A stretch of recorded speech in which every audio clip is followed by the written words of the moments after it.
sua autoridade espiritual, indo em sintonia conosco, e a gente se rende a ela com gratidão.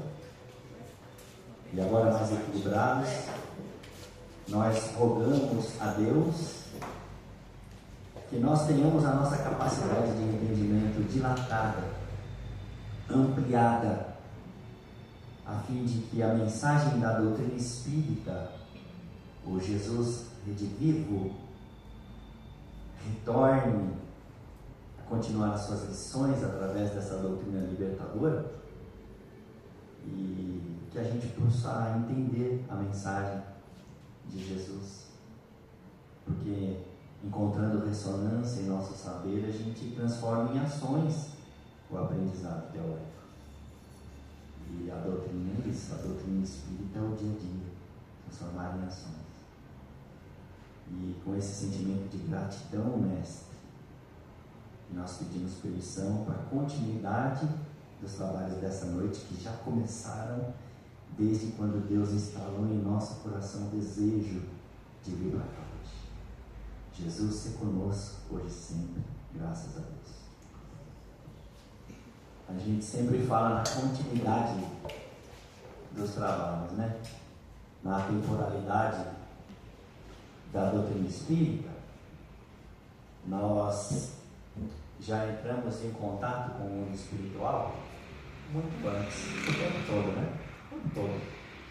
E hoje, agradecendo a presença dos encarnados aqui, né? E os desencarnados também, que são muito numerosos, os desencarnados, né? E os virtuais, no jornal Universo Espírita Jornal. Facebook é Jornal Universo Espírita. E o canal do YouTube, Universo Espírita Jornal. Todo mundo já está convidado a seguir esta página, né? Que teve a palestra da nossa irmã semana passada, ou a outra, não lembro, né? Está lá já? Dá para acompanhar? Já está lá. E hoje nós vamos também colocar lá para poder acompanhar depois todos os ensinamentos. A gente aqui faz trocas de conhecimento. A gente prepara algumas provocações e através desse preparo, e a única diferença que tem é essa, né? Sei o tema antes, porque preparei antes para trazer para a noite, né? Mas essa troca é que faz com que o nosso conhecimento se amplie. Perguntas são bem-vindas, né? Reflexões também. Mas o que eu gostaria de falar antes de entrar no tema, que eu fiquei pensando enquanto estudava o tema, é que o Brasil ele se tornou o país que abraçou a doutrina espírita, acolheu a doutrina espírita. Eu acho que nós somos primeiro lugar. Sim ou não, Samuel?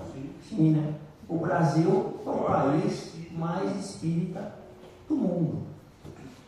Se a gente incluir os simpatizantes da doutrina espírita, esse número cresce muito mais, porque pesquisas demonstraram que o espiritismo, no seu aspecto religioso, é a segunda maior religião da população brasileira, o que inclui, inclusive, alguns evangélicos já temos uma quantidade muito grande das igrejas protestantes não mais combatendo a doutrina espírita, se afinando com a mensagem, entendendo melhor. Outro dia eu fui assistir uma palestra evangélica numa igreja protestante e o tema era reforma íntima. A única divergência que eu vi lá, nas quase 2 horas que eu fiquei presente, com música, com tudo, foi a reencarnação. O resto, uma sintonia total com a doutrina espírita, porque eles associaram, e eu acho que condiz com a nossa doutrina, a reforma íntima, a evolução espiritual, ao exercício da caridade. E reforma íntima não é para salvação, não é para a gente evoluir, melhorar? E o que Allan Kardec fez em uma frase para a gente entender esse ministério? É se salvar a caridade. E cunhou a máxima da doutrina espírita, né? Que fora da caridade não há salvação. O tema foi esse, né? Aí eles fazem uma leitura diferente, né, da reencarnação, que não faz sentido para quem estuda a doutrina espírita, mas no mais. E dentro dessa reflexão, que nós somos o país mais espírita do mundo, eu fiquei refletindo sobre a importância da doutrina espírita ter chegado ao Brasil. Qual é a contrapartida disso? A gente de um lado acolhe a doutrina espírita e de outro a doutrina espírita nos traz espíritos para disseminar essa terceira revelação. Dentro desse tema, a gente traz um número que não é tão bom para o país quanto sermos o maior espírito do mundo, que é a gente carregar a realidade de sermos o segundo ou o terceiro país mais ansioso do mundo. O Brasil, ansioso, e depressivo. Então, o que está acontecendo, né, com o saber da doutrina espírita, se ao se tornar muito ansioso ou muito depressivo, a gente vai na contramão deste remédio espiritual que é a doutrina espírita. A doutrina espírita propõe exatamente o contrário. O elixir, o remédio para a depressão. É a proposta de cura para a ansiedade. Nós não estamos nos referindo ao sintoma ansioso ou sintoma depressivo, que todos nós temos. São mecanismos de defesa da vida. A gente precisa de vez em quando ficar ansioso, a gente precisa de vez em quando acessar as nossas emoções e apresentar tristeza, melancolia, fazer essa catarse tão importante, porque se não sai em lágrima, vira doença. Não é do sintoma. Quando a gente fala desses diagnósticos, nós estamos falando da pessoa que foi acometida pela doença, que respeitou a incidência, a contundência, o prazo, que ficou caracterizado como o transtorno de depressão ou transtorno de ansiedade generalizada. E nós estamos aí nessa estatística. E aí eu fiquei pensando um pouco mais. A gente conversava pouco antes aqui de alguns mais próximos de nós que vimos desencarnando recentemente. Impactou a mim e ao Reginaldo de uma forma bastante especial a desencarnação do nosso querido amigo Nelson, né? A gente teve essa semana passada um amigo muito próximo do meu condomínio que também desencarnou, 50 e poucos anos. Na clínica também chegam casos de pessoas que desencarnaram com 50 e poucos anos. O outro falou também aqui, deu testemunho, também meu irmão tal, desencarnou, né? Então, a gente percebe, e eu fui ler a respeito, que a ansiedade, de uma forma mais contundente, está muito presente nos casos de infarto fulminante. Muito presente. Mais da metade dos casos são pessoas que não estavam lidando bem com as emoções, com o equilíbrio, e foi produzindo uma condição vulnerável para a instalação da doença. E aí, até doenças eminentemente clínicas e que causam medo na população, como câncer, por exemplo, também, se vocês forem pesquisar, vocês vão encontrar lá uma associação muito grande com a ansiedade. Então, veja como se torna muito importante para nós, brasileiros, vamos falar aqui da nossa casa, a gente se debruçar na importância de tentar perceber em nós e começar a trabalhar esses sentimentos para a gente buscar um controle da nossa ansiedade. Somos ansiosos patológicos. Porque a ansiedade, enquanto mecanismo de defesa, para fazer com que a gente acelere o pensamento e tenha reações rápidas, é importante, né? Se entrar um leão aqui, a gente precisa ficar ansioso, né? Quem não ficar, o leão pega. Ficou com preguiça, o leão pega. Quem ficou ansioso, fugiu, né? Então, se a gente está numa situação de um acidente, a gente tem esse mecanismo de defesa acionado para o nosso corpo se defender, desde o acionamento ao sistema imunológico até o bombeamento de sangue necessário ali para aquele momento. Não é disso que nós estamos falando. A gente está falando daquela ansiedade sem o que na psicologia chama do gatilho.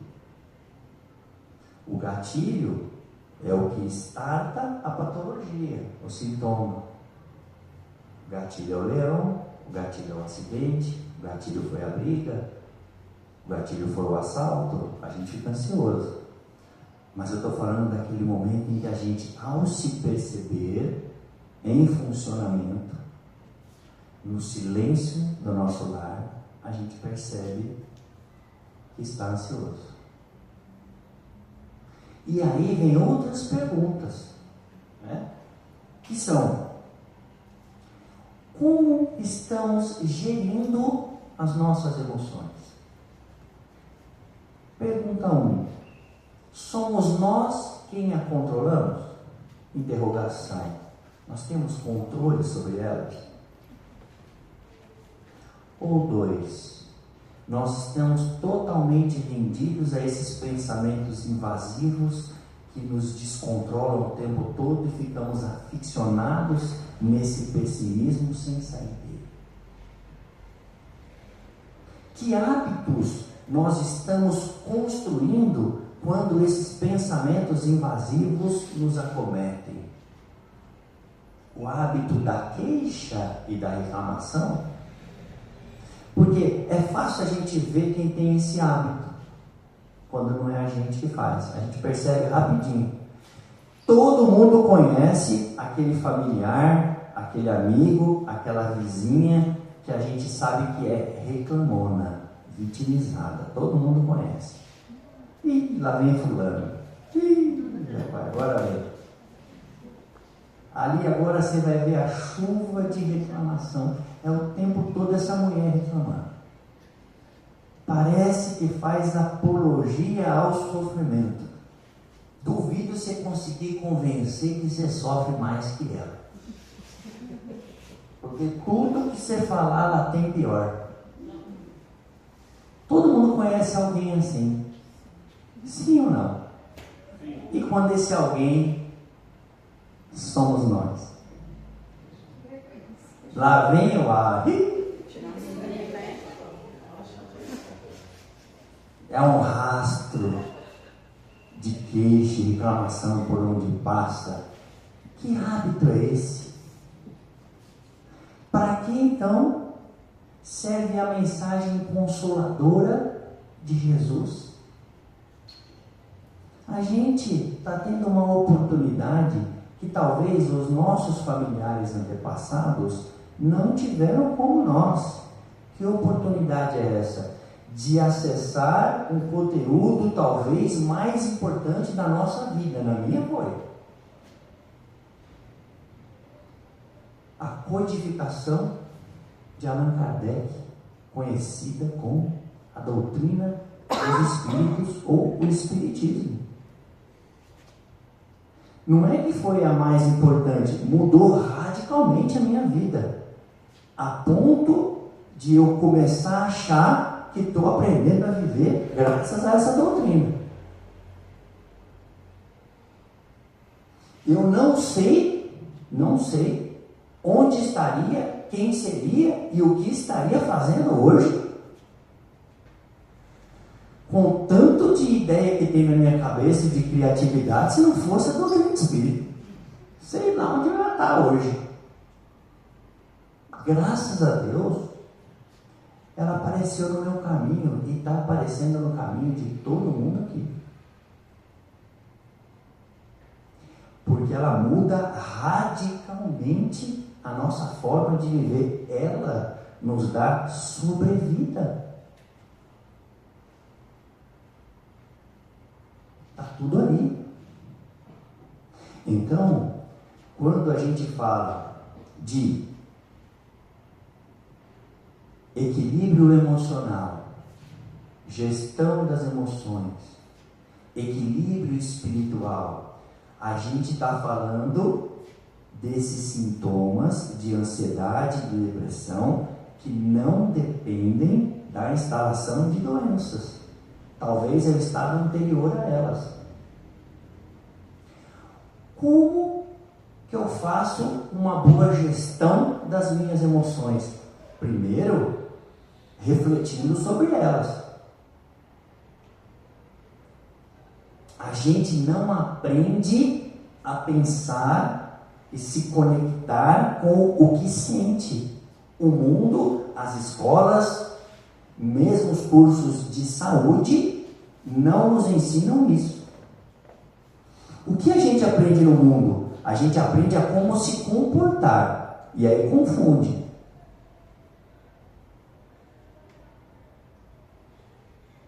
Porque a gente acha que sentir-se bem é se comportar bem. A gente olha como se comportam as pessoas e acha que ela está bem. E faz isso até com os filhos. A gente olha para o nosso filho, ele está se comportando bem. O que é se comportar bem? Vai para a escola direitinho, acorda cedo, vai à prova, faz bem a prova, pratica esporte, faz inglês, está tudo certo. Ele se comporta bem, logo ele está bem. A gente aprendeu isso no mundo. E o fulano vizinho, a gente olha para o vizinho, ele se comporta bem. Ele vai para a academia, ele trabalha, ele é respeitoso com a família, está tudo certo. Tá muito bem. Mas não é só isso. De repente, essa mãe vai surpreendida porque alguém se aproximou do sentimento do seu filho, questionou sobre esse sentimento e ela vai surpreendida com a ideia de suicídio. Meu filho? Como assim? Minha filha? Minha esposa? Como? Mas está tudo bem? Parece que está, não está. Por quê? Porque a gente não aprendeu a investigar sentimento. Não aprende. O mundo não nos ensina a isso. Pelo contrário, o mundo nos ensina a se comportar e a ser respondido a esse comportamento. E a doutrina espírita vai exatamente ao contrário disso. Ela repete o que Jesus falava à sua época. Ela não é Jesus de volta, repetindo o que ele disse lá atrás e repetindo mais coisas, lições novas. É isso que a gente aprende no Evangelho. Eis-me aqui,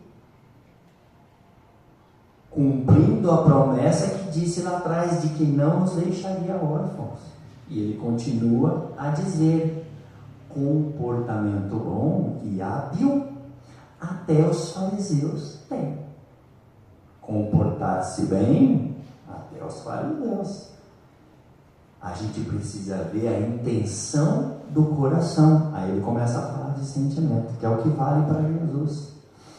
Todo mundo que rodeava Jesus e se comportava da mesma forma era atendido da mesma forma? Não.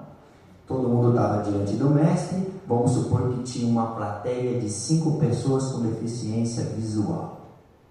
50 pessoas com deficiência visual. Todos se prostraram diante de Jesus, todos se ajoelharam, todos choraram, todos renderam ali algum tipo de gratidão, dita, falada, né? E pediram ajuda. 2 recuperaram a visão, 48 não. 2 tocaram Jesus sem encostar nele. Que toque era esse? da intenção, do sentimento. O que nos move de forma espiritual é o sentimento. Não importa como a gente se comporta, ou melhor, não é determinante. Determinante é como a gente sente. Então, a doutrina espírita começa a trazer ali uma solução para essa gestão das nossas emoções. Ela traz a solução. Primeiro, essa percepção. Vamos sair só do comportamento e vamos investigar o que estamos sentindo. Primeiro em nós, como estou me sentindo. Depois em quem a gente ama. Não é o que você fez, filho. Como é que foi o dia hoje? Isso é legal. Mas vamos colocar mais uma pergunta. Como você está se sentindo em relação a isso? É a mais importante. Porque na lógica do comportamento, a gente vai querer ser seguido, a gente vai querer ser curtido, a gente vai querer ser validado, a gente vai querer ser incluído. E não é isso que traz saúde. A gente pode ter tudo isso e adoecer. Está cheio de gente que foi amada pelo mundo e adoeceu. A lógica é o contrário. Quando a gente se percebe sentindo e vê a dor do outro, a gente passa a incluir, a gente passa a seguir, a gente passa a validar, a aceitar, a tolerar. E é isso que gera saúde. Eu não sou saudável quando eu sou tolerado por alguém. Eu não sou saudável quando eu sou incluído por alguém. Eu não sou saudável sequer quando eu sou amado por alguém. Aquele que me ama, ele está bom. Eu sou saudável quando eu amo, quando eu incluo, quando eu tolero. A lógica vai invertida. Quem nos ensina isso? Jesus. Jesus. E ele traz de uma forma muito clara na doutrina espírita. Diante de todos os nossos sofrimentos, a gente encontra lá uma resposta. Já começa por elucidar que a gente mergulha num mundo que não é o nosso em essência. A doutrina espírita explica para a gente que esse aqui, encarnado, não é o nosso lugar de essência. A gente já está fora do lugar. Alguém tem dúvida disso? Alguém acha que a Terra é o lugar verdadeiro? Não. O curso está aí, o professor Reginaldo ensina a gente, né? Não é aqui. Mas não tem nada novo, porque Jesus já falou isso. Sim ou não? O meu reino não é desse mundo. Não é aqui. E a doutrina espírita explica um pouquinho mais para nós. Além desse mundo não ser nosso, ela deu um nome para o atual estágio em que esse mundo se encontra. Qual é o estágio desse mundo que não é nosso? Mundo de provas e expiações. Qual a chance de você ter facilidade? Você está lá no mundo espiritual e fala assim, ó, chegando a sua vez, hein? Ó, casalzinho ali vai engravidar, sei lá. Já começa a dar um medo, né? A gente tem medo da morte, você imagina de reencarnar. Porque os amigos perguntam, onde você vai nascer? Lá no mundo espiritual, estou pensando, né? Ah, vou nascer no planeta Terra. Os caras já começa. Esse aí deve dar um medo danado, né? De encarnar no mundo de provas e expiações. Então, a gente vai encontrar esse mundo de provas e expiações. Logo, a gente vai ter acesso aos gatilhos de ansiedade. Por quê? Porque, independentemente do caminho que você escolher, qualquer caminho vai ser difícil. Por quê? É da vida. Você está no mundo de provas e de expiações sem privilégios.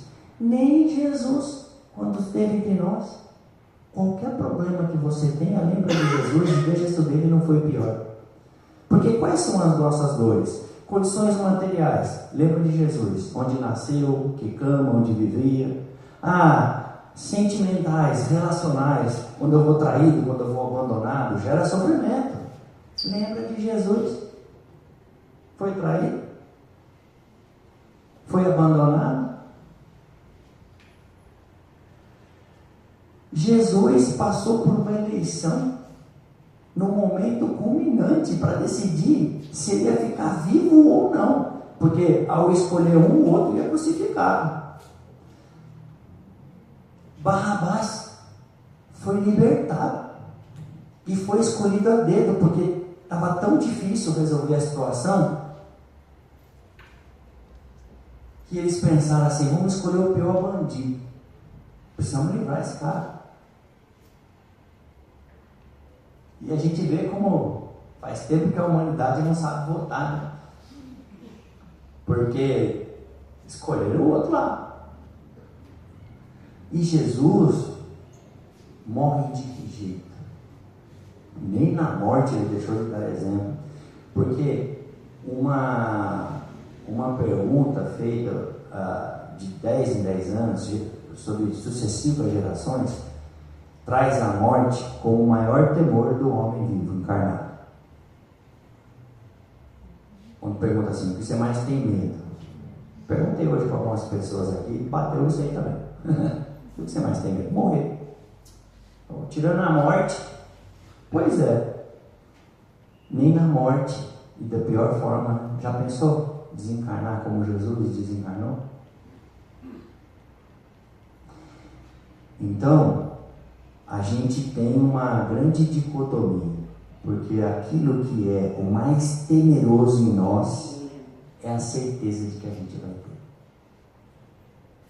Olha isso, o mais temeroso é o que é inevitável. Aquilo que eu mais temo é a minha fatalidade. Aí os nossos amigos desencarnando. Nossa geração está chegando cada vez mais perto desse grande momento, né? Está na hora da gente aprender a viver. Com isso, o que nos importa diante dessas duas certezas? A de que estamos aqui ainda e de que vamos fazer nossa passagem com certeza. O que nos resta? Viver bem nesse intervalo, para a gente não se comprometer mais, para a gente não acelerar esse processo fatal que vai nos visitar no fenômeno da morte. A gente acelera esse processo? Acelera. E é sobre isso que nós estamos falando. A qualidade do nosso estágio de aprendizado aqui na Terra passa necessariamente pela forma com a qual gerimos os nossos sentimentos. Talvez a gente possa comparar evolução espiritual com equilíbrio espiritual, com equilíbrio emocional. Porque primeiro a gente se desequilibra neste ser verdadeiro que somos, que é o Espírito. Nós somos espíritos passando por uma experiência humana e não seres humanos com experiências espirituais. Então, como sentimos, se aproxima mais desse ser imortal, da verdadeira face desse ser imortal, do que como nos comportamos.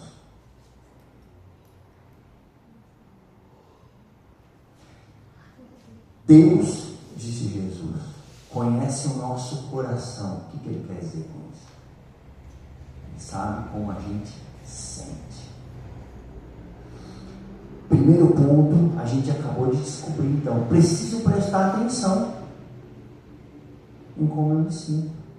Uma vez, no consultório de psicologia, e eu comentei sobre isso com uma paciente, e ela falou: eu nunca pensei nisso. Ela tinha mais de 30 anos. Ela nunca pensou em tentar avaliar, perceber, ficar atenta em como ela se sente. É o primeiro passo. Como eu estou me sentindo? Eu preciso entrar em contato com isso. Eu não consigo controlar algo que eu não conheço. Eu preciso conhecer. Se eu quero controlar, se eu quero dominar. Eu nunca tinha pensado nisso antes. A gente vai vivendo, né? Passa, isso aqui passa, e vamos lá e toma uma cervejinha. É verdade, eu preciso nomear isso que eu estou sentindo. Talvez, isso é uma interpretação minha, Jesus tenha ensinado isso, ou solicitado isso, quando ele disse assim, orai e vigiai.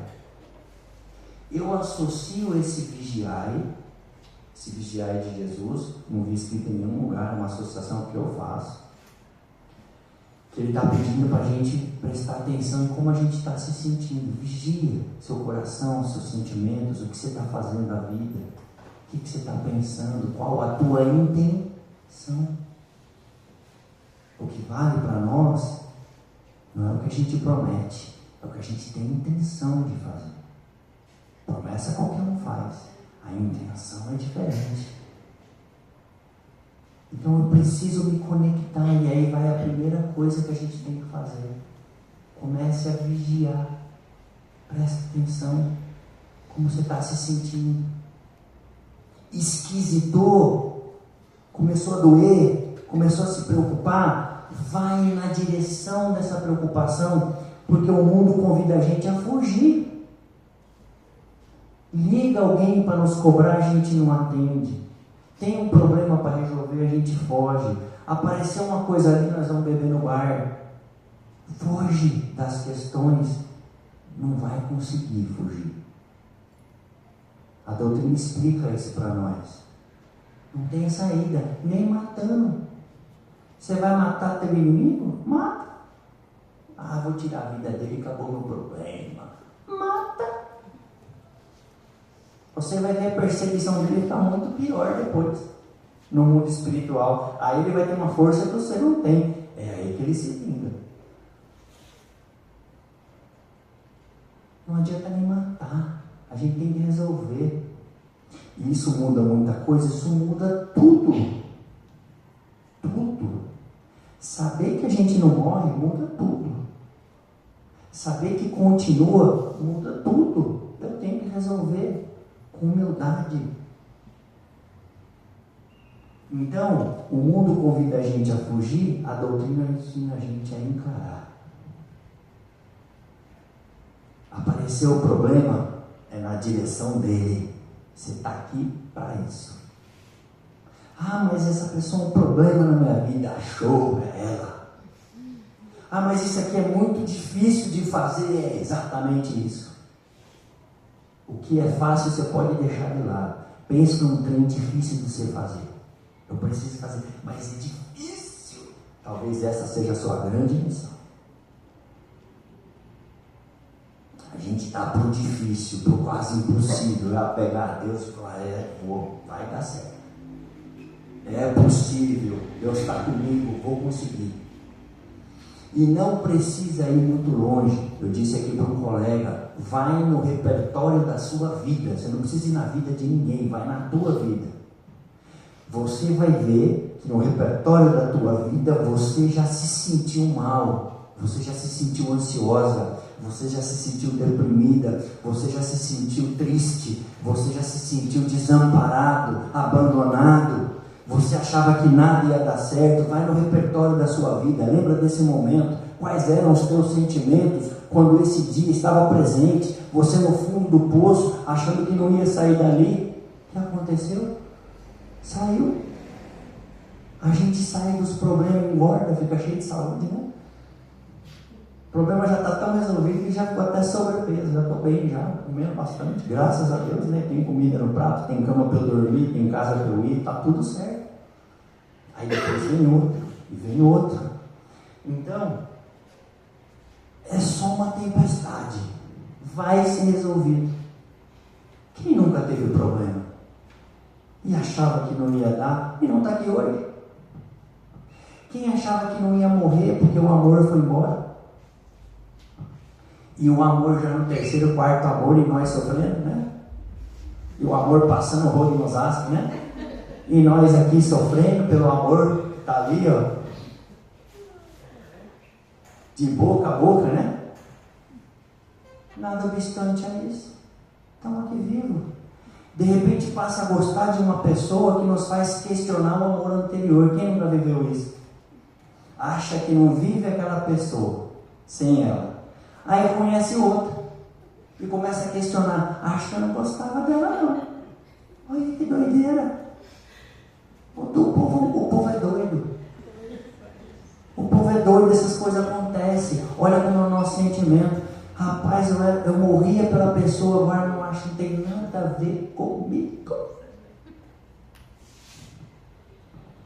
Por quê? Porque a gente não processa, a gente não, em psicologia chama continência, a gente não dá continência a esse processo todo. Eu só vou aprender a me equilibrar, aprender a viver, se eu entrar em contato comigo. O que eu estou sentindo? E tudo que for sentimento ruim, a gente não precisa dizer aqui que a gente sabe qual é. Aquele que é esquisito e dói, que dá dor de barriga, que dá medo, que dá raiva. Esses aí. O que é bom, tá tudo certo. Sentiu você tá bem, filho? Faz de novo. Alegrou teu coração? Repete. Tá no caminho certo. O sentimento dá a direção para nós. Se o seu sentimento tá bom, continua indo. A gente tem as duas coisas. Eu crivo da razão para ver se não fere os meus valores. Não, isso aqui que eu estou fazendo não fere os meus valores. Está correto o que eu estou fazendo, mas não basta. O meu coração precisa se alegrar. Tem gente que vai só com um e não adianta. O coração aperta e ele não dá escuta ao coração e faz e se arrepende lá na frente. Esse mesmo sentimento que mãe tem pelo filho, né? A gente tem que aprender a ouvir a mãe. A mãe fala assim, filho, vai não. Tinha uma coisa aqui, vamos escutar. Menos quando eu for genro ou nora, né? Porque vai ser difícil ela gostar de genro e de nora, né? Então você ignora, tá? Porque ninguém substitui ela. No amor é o seu filhinho, sua filhinha, né? Então aquela, não vai ter genro bom, não vai ter nora boa. Tirando isso aí, vamos escutar. Por quê? Porque a gente precisa aprender a dar ouvidos a esse insight. O coração, o sentimento é a forma de Deus e da espiritualidade falar conosco. A gente às vezes não consegue ouvir a mensagem de uma forma clara, mas a espiritualidade nos abraça, impedindo a gente de ir adiante, e com isso o coração fica apertado. Você não vai, escuta, os espíritos estão te abraçando, não vai não. Ou eles alegram o teu coração, vai, aquela ideia vibra em nós, vai adiante. Tudo isso para fazer com que a gente se perceba. Para quê? Para quando vier esses sentimentos ruins que a gente tem que ressignificar, entenda a mensagem dele, antes que ele te leve para o caixão. Se você negligenciar, ele te derruba.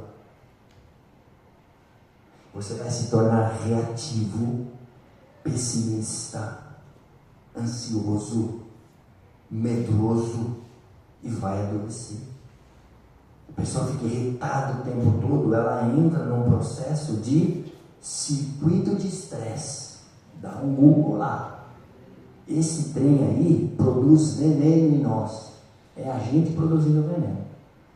Você aciona os seus neurotransmissores para ficar derramando, secretando cortisol, noradrenalina, adrenalina, em excesso. Aquilo inflama seu sistema imunológico. Aquilo ali destrói o seu sistema digestório. Quando você pensar que não dá dor de barriga, dá tensão muscular, dá insônia, dá labirintite, você começa a passar mal. Por quê? Porque você está produzindo isso através da sua mente, que é a máquina dessa fabricação. Logo, você fica vulnerável. Dá uma chuvinha e você vai cair. Agora, se você tem a humildade de aceitar que aquilo que te dói te pertence, é você que tem que resolver, porque precisa coragem, porque o mundo nos ensina que o que vem de ruim não é teu. Até a vozinha, né? Quando a gente é bebezinho, vai engateando, aí bate no móvel, né? A cabeça no móvel, o bebê começa a chorar. O que a avó faz? O móvel malvado. Tá batendo no meu bebê. E assim a gente vai crescendo. O mundo é malvado e nós somos santos, né? Da Catedral de São Francisco. Aí o santo cresce e nós já vemos o que acontece, né? E a gente vive nessa. Outra prova disso é quando a gente faz um exame, uma prova. Quando a nota vem 9 e 10. Alguém pergunta, como é que foi a prova? A gente fala assim, ó. Tirei 9. Tirei 10. E quando a nota é 0, 1, 2? O que a gente responde? O professor me deu 0. O 0 não é 9, já viu isso aí? O professor rigoroso. Olha que essa pergunta aqui era meio certa. Me deu 0. O 0 não somos nós, o 10 é nosso. A ideia que deu errada, o que deu essa ideia? O chefe pergunta, não vê um peão levantando a mão, né? Fica todo mundo ali, que começou a falar, foi ele, né? Ideia ruim não é de ninguém, agora essa ideia é boa, que ideia maravilhosa, quem que deu? Levanta todo mundo, eu queria ali primeiro. Então a gente tem que sair dessa lógica com humildade para entender que aquilo que nos afeta é nosso. Não adianta colocar a culpa no marido, na esposa, no emprego, na falta de dinheiro, nada disso. O drama é nosso. Existe uma necessidade engendrada por nós para ele aparecer bem ali na nossa frente. Pode ir na direção que é teu. Se de um lado o orgulho está para a instalação desses problemas de saúde emocional, de outro lado a humildade está para a solução deles. Se eu tiver a humildade, eu paro de postergar a resolução do meu problema. Porque enquanto eu achar que o meu problema é minha esposa, eu fico querendo eliminar ela. Primeiro eu anulo, depois eu elimino, né? Aí eu elimino, vou embora e o problema continua em mim. Aí eu ponho outra, elimino, o problema continua em mim. Eu vou, sou dele, não resolvo nada. Porque a pessoa só espelha um problema que é meu. E enquanto eu estiver jogando na mão dela, eu vou estar terceirizando a minha felicidade. Não é essa a proposta. É ter a humildade. Se está doendo em mim, a responsabilidade é minha. Porque Jesus era equilibrado, não era? Sim ou não? Jesus era equilibrado. Ele é um modelo da gente, ele quer ser igual a ele. Né? Claro, no bom sentido, tá, pessoal? Né? Mas ele é a luz que ilumina. Vamos atrás. É ele, o exemplo, está no livro dos Espíritos, modelo e guia. Pergunta 625. Qual ser que Deus enviou à Terra para nos servir de modelo e guia? Pergunta 605 do livro dos Espíritos. Resposta mais curta da codificação: Jesus. Ele é o guia. Será que Jesus teve gente agressiva do lado dele? Gente tóxica? Sim. Então a gente que está aí apontando para todo mundo e falando que o nosso desequilíbrio é por conta do chefe, por conta da esposa, por conta do filho, Jesus está aí para dizer, não tem nada a ver, filho. Eu também menti, sou modelo. Então a gente tem que trabalhar o que é nosso em nós. Ninguém consegue mudar o que não é dele. Doeu, bateu forte, a gente que tem que ter a humildade para resolver. A segunda pergunta, depois do que eu estou sentindo, é: por quê? Por que eu estou com raiva? Por que eu estou com ressentimento? Por que eu estou com ciúme? Por que eu estou com melindre? Por que eu quero matar? Por que eu quero morrer? Vai emergir a tua resposta, vai estar ali. E você vai ver que aquilo não é determinante. Se você tiver coragem de analisar, você vai ver, isso não é determinante. Porque o determinante, eu já disse lá atrás, é a minha vida. A pior coisa que me acontece é a morte. Eu respondi isso. E se eu respondi isso e eu estou vivo, isso não é o pior. O pior é se eu morrer. Enquanto eu estou vivo, é aquilo que é o pior. E qual que é o processo de adoecimento? É que quando aquilo fica uma fixação em nós, sem a gente produzir reflexões e ressignificar isso fica determinante na nossa vida. Ele se instala como um chip no nosso cérebro e a gente deixa de ver o que tem. A gente deixa de ser grato. A gente deixa de produzir amor. A gente esquece, porque a gente se permite ficar nessa doença dos pensamentos invasivos. E a gente não olha onde nós estamos e percebe que estamos aqui, respirando, estamos vivos, estamos enxergando, estamos andando sozinho, às vezes até dirigindo um carro.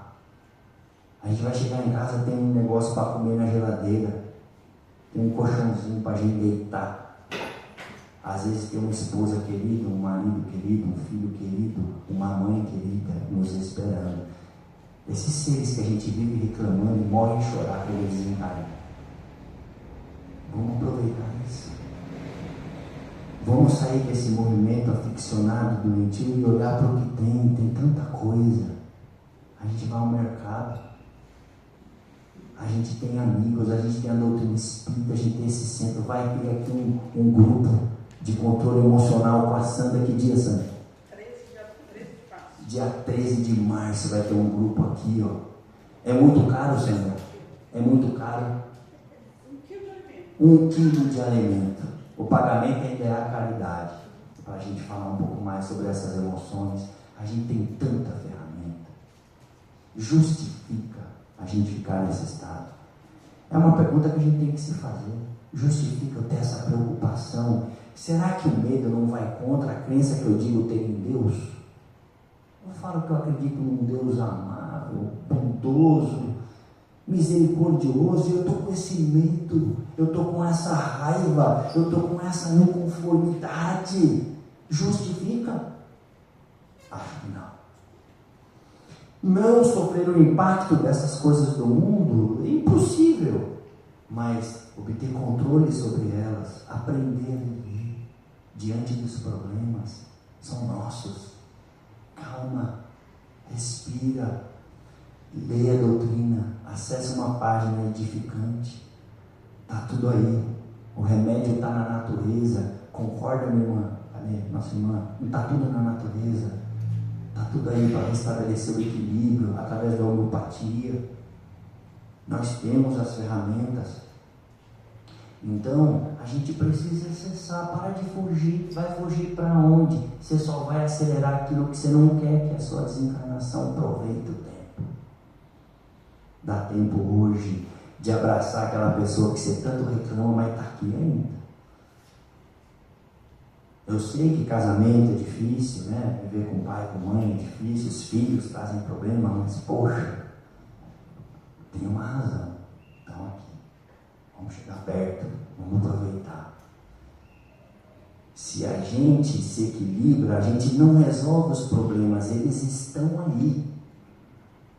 A gente evolui. A gente evolui. Os problemas vão continuar, mas não são eles que nos fazem adoecer. O que faz a gente ficar doente é a forma que a gente reage quando eles aparecem. E a ferramenta para a gente se proteger deles está aqui, a doutrina espírita. Está tudo aqui. Eles voltaram para dizer como a gente tem que viver. Quem tinha isso? Chegou na hora certa, porque se tivesse acontecido antes, ninguém ia acreditar. Hoje já não acredita. Está cheio de depoimento dos espíritos falando que eram reativos, que eram vingativos, e o tamanho do remorso que eles tomaram no coração. E a gente ouve tudo isso e dispensa. Não. É chegado o momento de aprender a viver, de ser correto, de ter palavra, de ser honesto, de ter a boa intenção. Você pode errar, mas não mais com intenção. Se antes você tinha intenção, limpa teu coração. Errar é humano, mas intencionalmente não é bom. E se errar, Corrige. Porque parte desse sofrimento é do erro nosso. A maioria não, mas parte é. Corrige. Se você está sofrendo porque foi desrespeitoso com alguém, peça desculpa. Peça desculpa para a pessoa. Você se liberta e entrega para ela. Veja que tudo requer da gente humildade. Humildade, até para receber. A humildade é a fonte de vida da mensagem desse mundo difícil de provas e expiações. Humildade de aceitar que essas questões dizem respeito a nós. Estamos diretamente inseridos. Nós que fazemos mal para nós. Quando alguém nos ataca, ele faz mal para ele. Quando alguém nos agride, ele faz mal para ele. Quando a gente agride, a gente faz mal para nós. E quando a gente culpa alguém, a gente está agredindo. Quando alguém nos ama, ele faz bem para ele. Quando alguém nos acolhe, ele faz bem para ele. Quando a gente ama, quando a gente acolhe, quando a gente tolera, a gente faz bem para nós. Então, fechando a nossa mensagem, meus irmãos, eu acho que a palavra-chave que a gente tem que sair desta noite é a humildade de acessar os próprios sentimentos e de aprender com toda dificuldade que a vida nos oferece, qual mensagem ela tem para dar e que caminho eu tenho que seguir para resolver isso na busca do equilíbrio emocional, né, Reginaldo? Muito obrigado pela paciência de todos. Vamos seguir o canal. Repete o canal, meu irmãozinho. Universo Espírita Jornal. Universo Espírita Jornal e no Facebook, Jornal Universo Espírita. Tá bom? E a mensagem da Sandrinha, que dia 13, né, Sandra? 13 de março, sexta-feira 13, aqui no NEAC, 1 quilo de alimento. Vamos fazer um grande laboratório de controle emocional e educação emocional. Certo, meu irmão? Obrigado.